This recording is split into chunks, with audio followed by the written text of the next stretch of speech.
Your Excellencies, Honorable Ministers, my brother, Mr. President, distinguished guests, ladies and gentlemen. I would like to begin by commending the AFC and its leadership for convening this important forum and for the consistent role the institution has played in advancing Africa's industrial, mining, and real sector development. This forum provides a timely platform to reflect on how Africa can better harness its natural resources to drive sustainable development, economic growth, industrialization, and long-term value addition. I'm grateful for the opportunity to share my perspective, drawing from both experience in mining and industrial development, as well as broader observations across the continent.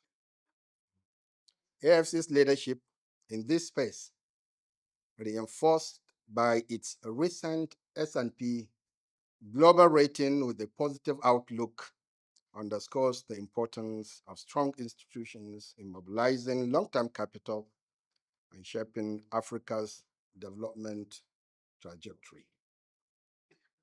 It is within this context that I would like to share my insights on how Africa can move decisively from being a continent defined by potential to one defined by productivity, value addition, and shared prosperity. Boa's journey into mining began over 16 years ago, at a time when Nigeria was heavily dependent on imported cement. At that time, Boa was one of those importers. The reality was simple, but difficult, because it was a difficult decision.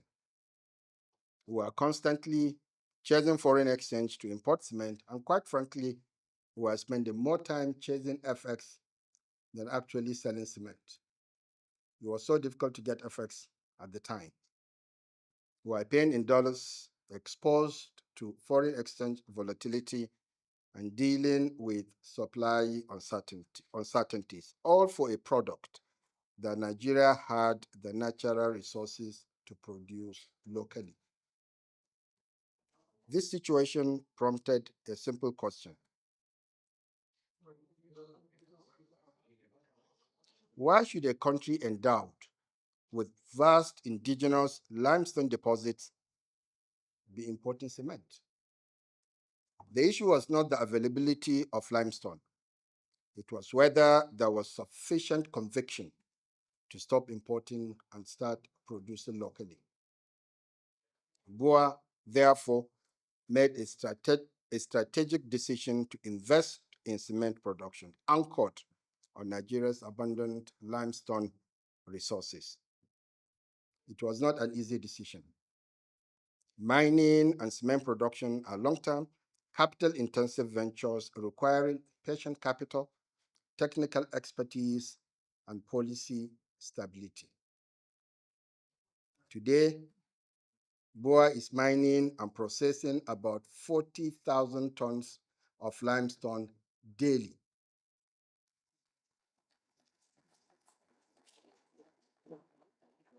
And when we say 40,000 tons, I sometimes remind my team and myself, this is not a rounding error. It is hard work every single day.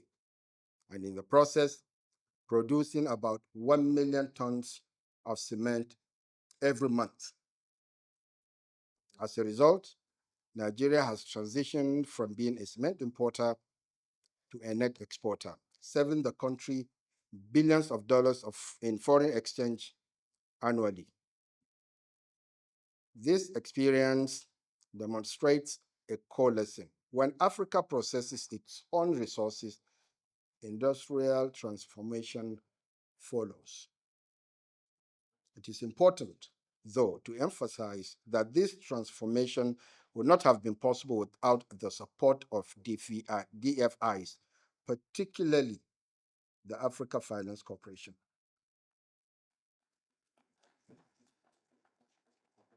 Mining and heavy industry are long-term and capital intensive by nature.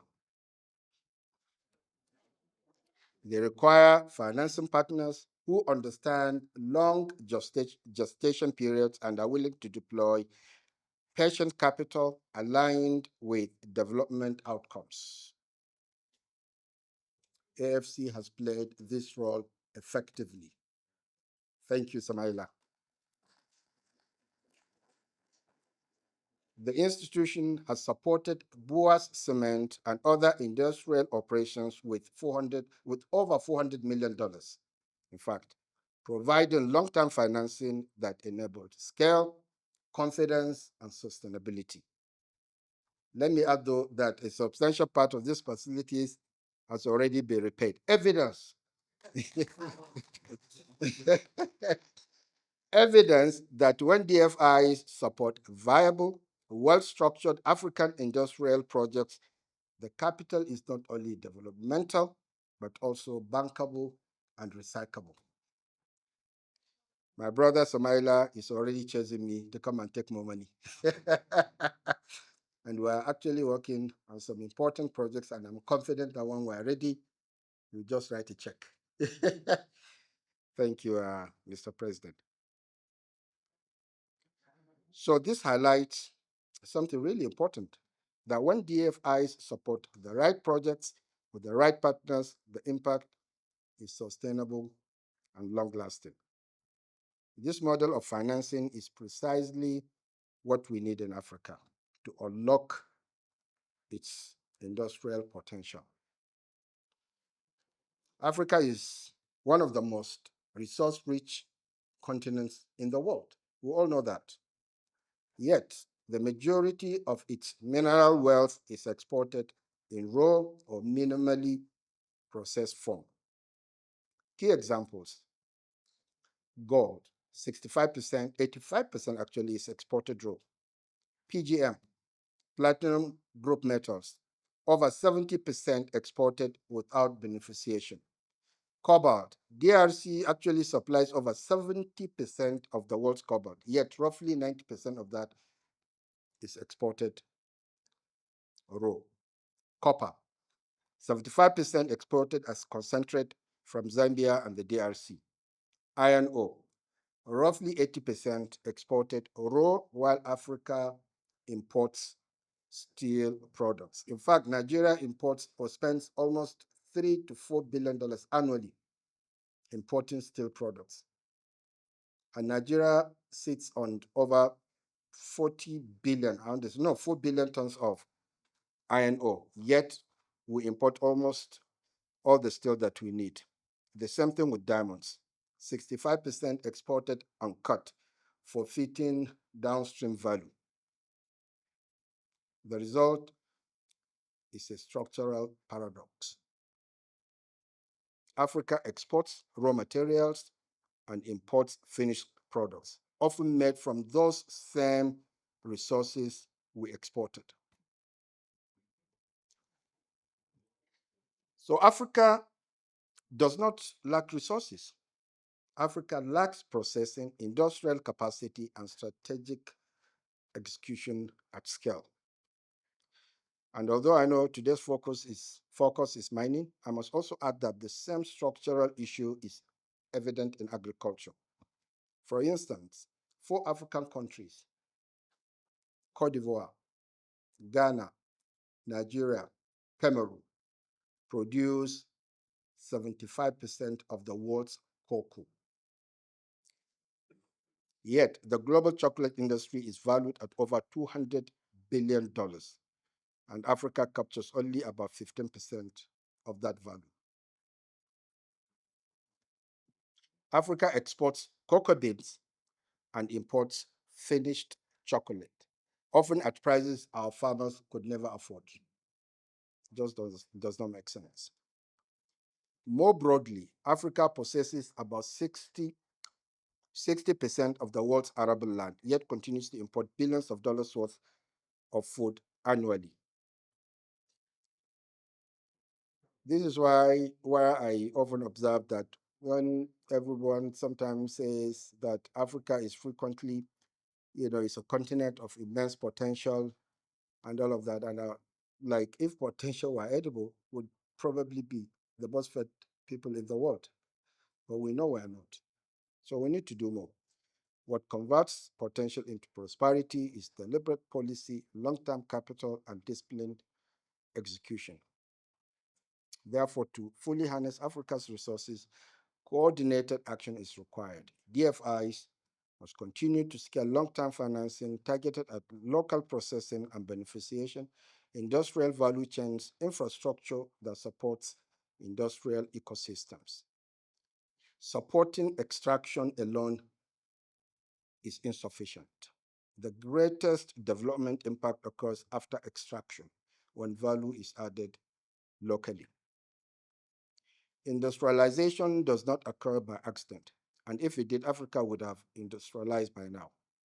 So governments must adopt deliberate policies that incentivize local processing, gradually discourage raw exports where capacity exists, invest in power, transport, and industrial infrastructure. Countries that industrialized did so by design, not by chance.